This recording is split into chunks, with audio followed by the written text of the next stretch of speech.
Hello, thanks for looking in on this video. Anyway, I feel that morale's really poor in the UK right now.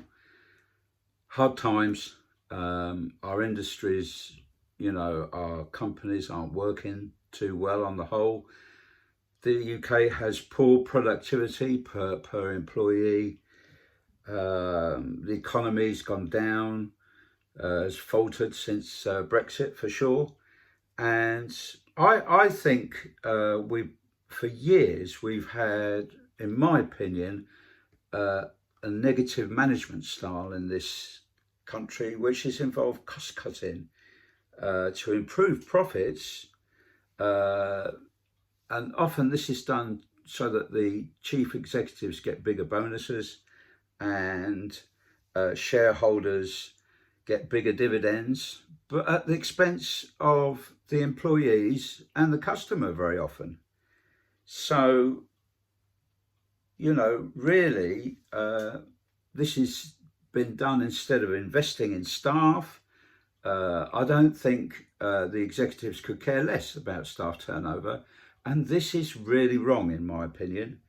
And I feel that there's a lack of investment in the future, not only in the staff, training and development, but also in, planning properly for the future.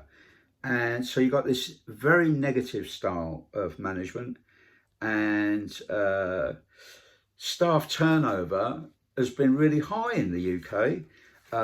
Last year in 2024, there was nationally a staff turnover rate of 35%. So that's more than 1/3 of UK employees leaving their jobs each year. 1/3. What a terrible waste, as it costs about 6 to 9 months of a person's salary to replace that person. Now, I think the government needs to take radical steps here.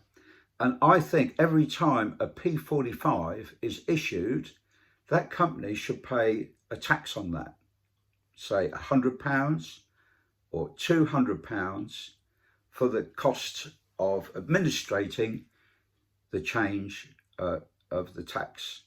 So every time a P45 is issued by a company, I think that the company should pay a tax to the government.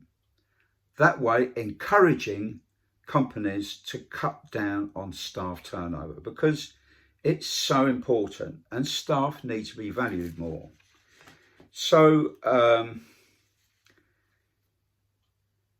in August 2025, it was reported that record salaries were given to UK chief executives. They are now paid 122 times the average salaries of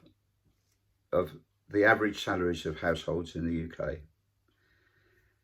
There's a growing sense that amongst low and middle class earners that they don't get a fair share of the profit of their work that their work helps to create for the companies, whilst those at the top are taking much more merit than they merit or need.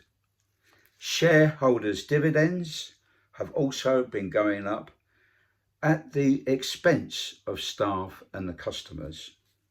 It's now time to change, and I think the government needs to really get a grip of this and encourage companies, stimulate them to bring in profit sharing schemes within firms. The advantages of profit sharing are massive. You improve the shared aims of the company, communication flows much better, there's much greater teamwork in companies where there's profit sharing, you get better industrial relations between staff and managers, higher productivity too will emanate from profit sharing, and by God, this country needs to improve its productivity. So what the government need to do is to introduce income tax exemptions for profit related pay. Profit salaries make them exempt from national insurance contributions too. They also need to reduce the tax bills by allowing profit shares to be paid before income tax is imposed. So I'm passionate that profit sharing schemes need to be brought into the UK massively. Since I was a young kid, I felt that this was the way forwards that we should go, that it shouldn't be, the unions or the managers pulling one way or selling off the assets of companies to make profits. I think the way to go is to have teamwork within companies, and the teamwork comes from having genuine profit sharing schemes. And I think in the next budget, the government need to introduce measures to bring in more profit sharing schemes and to encourage it and to facilitate it. This is the way forwards we need to go in the UK. We also need to support British industry as well, and we need to improve staff retention by imposing this P45 tax, as I call it. And we need to improve training and development and encourage this. And I think that the austerity measures have had a terrible impact, but also, yes, we need to control our expenditure, but let's invest in our companies and make them more productive, improve morale in the UK by introducing profit sharing schemes. And I'm sure the government can find ways of encouraging companies to adopt this approach. So that's my simple ideas, and I hope you agree with me. Do write in with your comments. All the very best now. Cheers. Bye-bye.